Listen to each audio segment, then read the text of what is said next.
hate the texture of your hair? Who taught you to hate the color of your skin to such extent that you bleach to get like the white man? Who taught you to hate the shape of your nose and the shape of your lips? Who taught you to hate yourself from the top of your head to the soles of your feet? Who taught you to hate your own kind? Who taught you to hate the race that you belong to? Don't let anybody make you think that God chose America as his divine messianic force to be a sort of policeman of the whole world. God has a way of standing before the nations with judgment, and it seems that I can hear God saying to America, you are too arrogant. If you don't change your ways, I will rise up and break the backbone of your power, and I'll place it in the hands of a nation that doesn't even know my name. Be still and know that I'm God. Welcome again to Street Talk. My name is Ahmad Shakaraki. And on Street Talk, we did political, social, and economics here in Michigan, the U.S., and abroad. Now, joining me tonight, Dennis Burnside. Paget Maynard. Okay, man. Tonight, we got a lot to cover. But I just want to mention thing we got going on now at the end of October, Supreme Court, they're going to be looking at 2 more cases of this, affirmative action. One is at University of North Carolina, and the other was at Howard. And, we've been getting these things ever since, really, back when Michigan, some lady in Michigan, started it. Yeah, well, California and the University of Michigan and the University of Texas, for that matter, were early test cases of affirmative action. And you can see the outcome of what affirmative action has done for African American and Hispanic students. It's increased their participation dramatically. Mm-hmm. I think one report showed that in the early 1960s, about 1% of all students admitted to law schools were of African American descent. And now it's somewhere in the 7.5%. Mm-hmm. So even though that is not a representative number, it's a vast improvement over what it was. And the thing that really amazes me sometimes when you look at these arguments against affirmative action based on race, these people who bring those suits never talk about the affirmative action based on rural counties. Yeah. I know for a fact, because I've sent 3 children to the University of Michigan, that if you're from the UP or northern lower Michigan, areas that have a higher level of impoverished people, lower performing schools, lower populations, those people get points, which are then added to their overall point to establish a portfolio that gets them admitted to schools. I never see them say that's unfair to people from urban areas. You have, of course, the biggest affirmative action policy that's ever been in the United States is a legacy of some famous or prominent alumni whose children and grandchildren and great-grandchildren. I mean, if you look at George W. Bush, on the merits, his grade shouldn't have got him into McDonald's. Right. But he got into Harvard and then Yale Law. And he treated it all like a joke. Or was it Yale undergrad and Harvard Law? Either way. Yeah. He absolutely had no qualifications to get in there. No. And we see that generation after generation where, Buffy and Thurston B. Howell III are freely admitted to these schools as legacy because their parents donate a lot of money to the school. So if we want to be objective about it and make it about something that is fair to everyone, let's get rid of the legacy. Let's get rid of points to people who from rural farming communities and all these other set-asides and make it purely empirical. But let's add one more factor to that. If we're going to base it on empiric factors, let's make the testing fair. Let's not make it skewed so that it is more to the advantage of people of European descent than it is for people of Hispanic, Native American, or African descent. We have our own cultural terminology and our own cultural intellectual property. Let's measure that relative to an admission to a school and see how that compares to somebody, say, from Okemos. But of course, it's not really about being fair. No. It's about letting people get into school at the levels that they saw in the early 1960s that kept out women, it kept out minorities, it kept out people that weren't viewed as deserving of an opportunity in the 60s, 50s, 40s, going on back. Well, you know, they're trying to talk about, you know, the fairness and all this thing, but remember now, for 200 years we weren't even allowed to go to school, you know. Well, yeah. Building this country up, and now we get to the point now where, no, it's wrong to let them in on certain things. You know? People may not know this. In fact, I'd be surprised many people do, because people don't study the history. They don't read. But public education as a whole is a 20th century phenomenon. We didn't have countrywide, statewide, countywide, district-wide public education in the past. No. And the reason why public education became something that we regard as automatic, axiomatic, you hit 5 years old, you go to school. Well, that was done in large part because of African American people who said during Reconstruction, we need to have schools to teach our children in a remedial fashion to catch them up, math, reading, writing, the things we came here with Africa and lost in this culture. So again, if you want to talk about being fair, well, let's get real about it. Yeah. Well, you know, one of the things that one of the reason it's back up and everything, because look at the courts. Well, you know? They see there's an opportunity. Yeah. You know, they bit off more than they could chew with Roe v. Wade. Yeah. And they reversed precedent that had been in place for decades. And now you see, as a result, polls showing that this anticipated Republican red wave is looking more like a red trickle. And they probably won't pick up any Senate seats. Looks like they're going to lose an extra 2. And there's a damn good chance that Democrats retain control of the House. And if you can look at one factor, just one factor that seems to be more impactful than any other factor, it's the Roe v. Wade decision. When women say, wait a minute, this has gone too far. This has gone too far where you take my bodily autonomy away from me and deem it illegal because of your religious viewpoint. Well, but see, the thing is that the men, and I have to say it, the white men, they still want control of everybody, you know.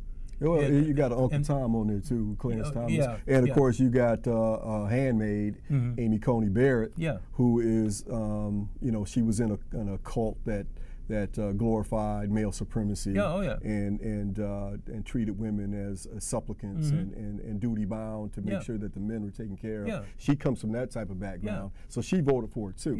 So you're right. It's primarily white males who want white male supremacy to continue, but they're augmented by people like despicable people like Clarence Thomas. You know, the man is just the man is the living prototype.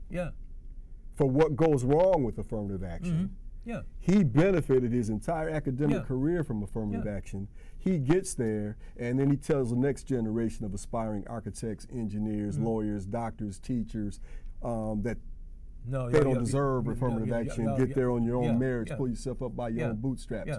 But of course, when he was running around with a burlap sack overalls and barefoot and had no means to test at the level of some of his counterparts, affirmative action was just fine. You were saying, Patrick? Man, talk about Clarence. Why incarnation? Anybody, and I don't care your color at this point, anybody whatsoever, would tell me, this is good enough for me, but you can't have it. You gonna find your way around it, and you are gonna help to pay for mine. And then he is now in a position where he can actually make things horrible for people. Mm-hmm. And you just mentioned, Dennis, Roe v. Wade. Mm-hmm. That is one of the most horrible things that could have been done to anybody, any people, wherever they come from. He wants to get in your bedroom. He wants to control every aspect of life, your life. What did he think about his life and his present situation? Well, Could somebody go in and tell him, well, you're a black man with a white woman. Isn't that wrong? He don't see that. He don't see that. He don't see he's a black man. He thinks now, since he's where he's at, his color change. His color done changed and everything, and he don't consider and everything, because if he did, he would look back, and that's what's wrong with a bunch of us. Once we get in this position up here, we pull the chain up. We pull the stairs up, Listen. And say they're no longer needed because I made it. Yeah. Well, you make it somehow. Yeah. Yeah, it's hypocritical. And the thing about Clarence Thomas is he's ready to take away same-sex marriage. He all but said it. Yeah. Man, he wants to control your right. love life, school, your bedroom, school everything. integration, who you sleep with. Yeah. But he didn't mention the loving case. The loving case is what said that you can't proscribe someone marrying someone else of a different race. Mm-hmm. If that's who they love, that's who they love. Exactly. And that's the way it should be. Mm-hmm. But of course, at one time in this country, we had laws against that. Oh, yeah. Mm-hmm. Now, Clarence Thomas is going to keep on, and the logical extension of everything that he wants to see reverted back to the way it was is going to be to his disadvantage. These people who say that they're part of the constitutional group of people who say they're originalists. They want the original intention of the founding fathers to be sacrosanct and embedded in the law. Well, let's look at what original intent was.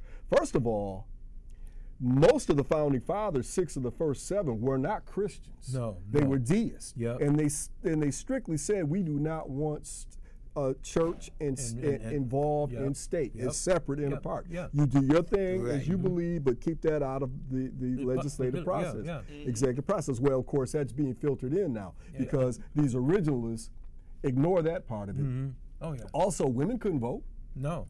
African Americans weren't free. No. We were enslaved. Yep. We had, and the very few of us who did have a modicum of freedom, and meaning we weren't enslaved, we weren't free to participate in franchise. We weren't free to participate in business transactions, except at a very minimal level. Yep. So these original intent conservatives, if you go to the logical extension of what they're talking about, they'll take you back to the 18th century. Mm-hmm. And finally, on that note, if you want to talk about original intention, then let's say for all time that the Constitution is written in the late 18th century that should be locked into place has no bearing on what's going on in the 21st century, then why are we even having this conversation? Yeah. Why are we having this conversation? Because it's a way for them to continue to suppress and separate people by whatever class distinction they want. Yeah. You still need some relevance. And a constitution doesn't mean it is written in stone and it can't change. Time changes, people change, all kinds of things are changing, and you still have to make, even though you have the basic principles, you still have to make it relevant, or else it's worthless. Well, when we look at, we look at back then and now, I mean, everything's changing. So back then, women, it took women's, 71 years before they could vote? Oh, it took longer than that. It was 140 years by my count. But Because don't forget, even when you were able to vote, you had to say how many beans in this jar, Well, and all these kind of baloney. So it is as good as you can't vote. That was that was true until 1964, and from Indiana, Tennessee, Mississippi, Alabama, Georgia, and all these southern states, man. I remember my people going to vote, stood in line, standing in line, people standing in line all day long from some 7 Wait o'clock. Wait a second. How long? All day long. What are they doing now? Take Georgia, for example. Isn't the same thing they're trying to do? You can't give them a bottle of water, they can't get something to eat, and they're going to be out there long hours because they reduced the number of polling stations. Yep. They reduced the number of machines you can go to cast your ballot, which means you got to wait longer. Why is it that the conservative movement is doing something so unconservative? Tell me. Well, because conservatism is based on white supremacy, white male supremacy. And so their tactics are based on an overall strategy, which is to reduce the vote of educated people. You see the same thing happen on college campuses where voting precincts are being reduced and machines are being reduced. You see the same thing where women are active. You see the same thing on Native American reservations. You see it in the black community. You see it in some of the Hispanic communities, except for in Miami, where they're primarily Cuban and vote Republican because of Castro. But it's surgical. And the Supreme Court even said so in North Carolina. They said that these districts that you chose were designed with surgical precision to suppress the outcome of elections by suppressing black votes. But they allowed that map to stay in place in the last election. Thanks. So it's just Jim Crow redo. Thank you. That's all it is. That's why you ask, but. You see, that's the problem. So many things are happening. The Supreme Court saw it was wrong, but they let it stand. So what do we have them for? Why do we need them if this is the way they function? Well, one of the things that I disagreed a bunch with the Supreme Court, but now it's really it's really a pity the way it operates now. I was looking at reading something in the paper. They said that the Supreme Court right now is at the lowest point ever. Yeah, they're illegitimate. Yeah. And they had Roberts this past weekend come out and make a statement about how it was unfair that people were talking about the Roberts Court as being illegitimate. Well, it is illegitimate. You had Merrick Garland, who was nominated by a president under his powers to nominate a candidate, and he was not even given a hearing for spurious reasons for months on end. Months on end, they refused to give Merrick 8 months to refuse to give him a hearing, and then you get Twitler in there, and of course he puts in somebody to the right of Genghis Khan, and then just before the election is about to happen in 2020, you had Ruth Bader Ginsburg pass away, and they brought in Amy Coney Barrett, someone with dubious credentials. 1 week before the election, after saying the year before you can't do it the same year as an election. And of course, they come up with all these crazy excuses how this is different than that. Look, the plain fact of the matter is that these people will cheat, cheat. That's the only way they're going to get it in order to win. And again, the strategy is to maintain white male supremacy at all costs. That's what the Republican Party is all about.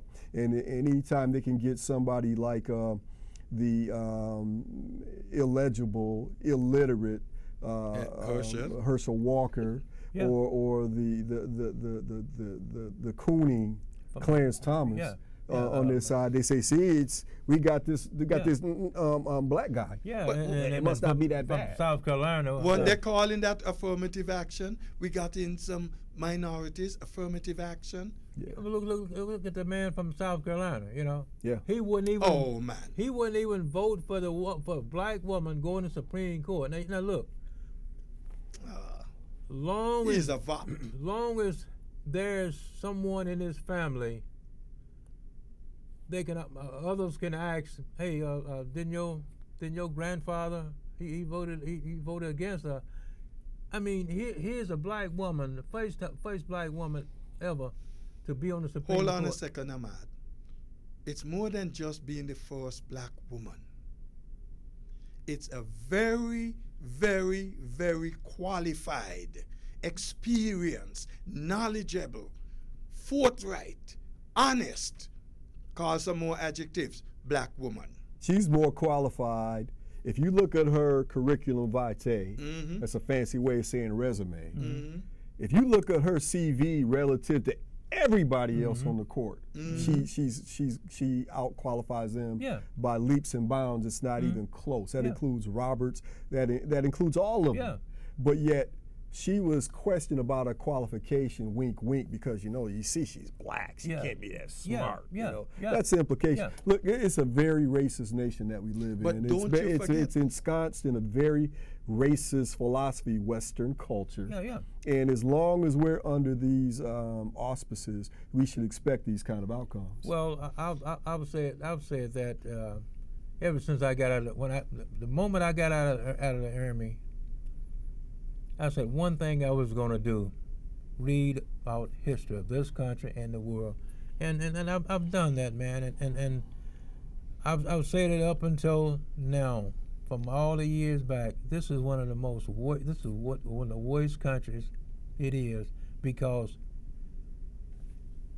they try to pretend, we watch the election here and over there, and now who's going to be watching this election? Yeah, the hypocrisy is what you're speaking of. Yeah. If you want to talk about the gold standard for hypocrisy worldwide, it's the United States of America. There's no question about it. I've heard some of my right-wing friends, guys I went to high school with, we're the greatest country in the world. No, we're not. No, not in any measure you could think of. Military might, imperialism, wealth, et cetera, et cetera, et cetera. We are not. No. But if you want to believe, that's fine, man. That's up to you. You don't have that with your milk and cereal. But let's talk about reality. Yeah. And reality says we've got a constitution here, which is a fine design. You've got the legislative body, you've got the executive body, and of course you have the judicial leg to review what's done to make sure that the legislative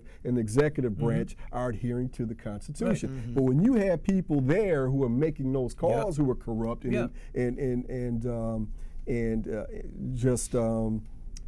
I guess the best way to put them is illegitimate. How can you have faith in any of it? And it's all coming apart at the seams. But again, this has been decades of this kind of stuff. As I was saying, is that people now think the Supreme Court is just a joke. Of course, let me ask you a Yeah. very important question. How many of these justices in the Supreme Court are constitutional scholars? I would, I would probably say one. That's the lady who just went on, What lady? Oh, our Justice lady. Jackson. Our lady. Yeah. Our lady. Yeah. Okay. I don't know that it's really a criteria, necessary criteria the reason to be why a I asked constitutional that, scholar. You were talking a while ago about the Constitution, etc. And I'm wondering if these people have to see that we are following the Constitution, the other two branches are following it, then they should be versed in the Constitution. And I know there are people outside who are more versed in the Constitution than these people who are making decisions as to whether or not this is constitutional. Well, I'm gonna have to digress with you there, because the Constitution is a couple pages. It's not a real complex document. that it's made out to be. It And then you add the creating amendments to it, problems of course, it gets lengthy. But the basic premise of the Constitution is I'm free to believe and think as I want to, and so are you. Let's make sure that you have the right to continue to do that. But the way it's been rolled out in practice is I have the right to do as I choose, but not you, and not you, and not you, and not you, because you're a woman, you're an Indian, you're Hispanic, you're black. So that's where we are. I do want to mention something real quickly here.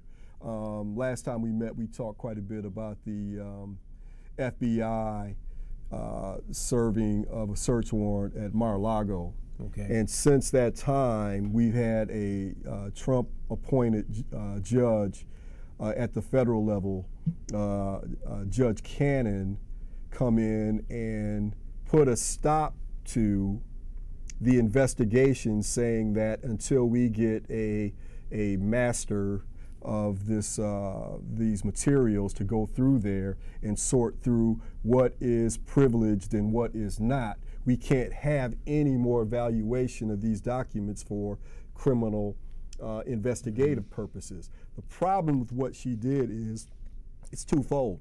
She said that these papers were protected by executive privilege. Trump was not president at the time these papers were stolen and moved around in Mar-a-Lago, and it looks as if some of them may have been put on a plane and sent up to Bedminster, his second or third home or whatever. And the other problem is, if you have no executive privilege, you certainly don't have any type of oversight privilege to these documents. You know, some type of privilege where you say that this is protected because I am the president of the United States. No. These are not yours. They're owned by the people. They're government property. You stole them, and you have no right. And she stuck her nose in this thing with some kind of spurious judicial review, and its function, I think, overall was just to slow down and take a momentum away from the investigation. But the Justice Department called a bluff and said, okay, we're going to give you Thursday to reverse that order, because you know it doesn't stand on law. Right. You know it has no meaning in law. And if you don't do it by then, we're going to appeal it up to the 11th Circuit. By law, that should be the end of it. But got to remember, keep this in mind, people at home, keep a score. 6 of the 11 justices on the 11th Circuit are Trump appointees. And they're supervised by Clarence Uncle Thomas. So by all rights, there should be no controversy here whatsoever. Shouldn't be. But don't bet the mortgage on it. Dennis, let me just add something about this same judge you talk about. That Cannon. That Trump went searching for. She was placed there last minute before he left office. Right. This woman doesn't have much of an experience, if any, in court. And now she's saying that we need a special master. And now she is coming out, oh man. So now both sides have picked 2 candidates for the special master to sift through these papers, which have already been sifted through the investigative process. But it's just a way to slow down the process and give Trump a little bit more time to figure out how he can stay from behind bars. That's all it's about. All right. We could go on and on, but that's the end of this section. Join us again next Monday, because we be coming back with more and more. My name is Ahmad Shakaraki, and we catch you right down in the next block for more Street Talk. Peace. Who taught you to hate the texture of your hair? Who taught you to hate the color of your skin to such extent that you bleach to get like the white man? Who taught you to hate the shape of your nose and the shape of your lips? Who taught you to hate yourself from the top of your head to the soles of your feet? Who taught you to hate your own kind? Who taught you to hate the race that you belong to? Don't let anybody make you think that God chose America as his divine messianic force to be a sort of policeman of the whole world. God has a way of standing before the nations with judgment, and it seems that I can hear God saying to America, you are too arrogant. If you don't change your ways, I will rise up and break the backbone of your power. And I'll place it in the hands of a nation that doesn't even know my name. Be still and know that I'm God.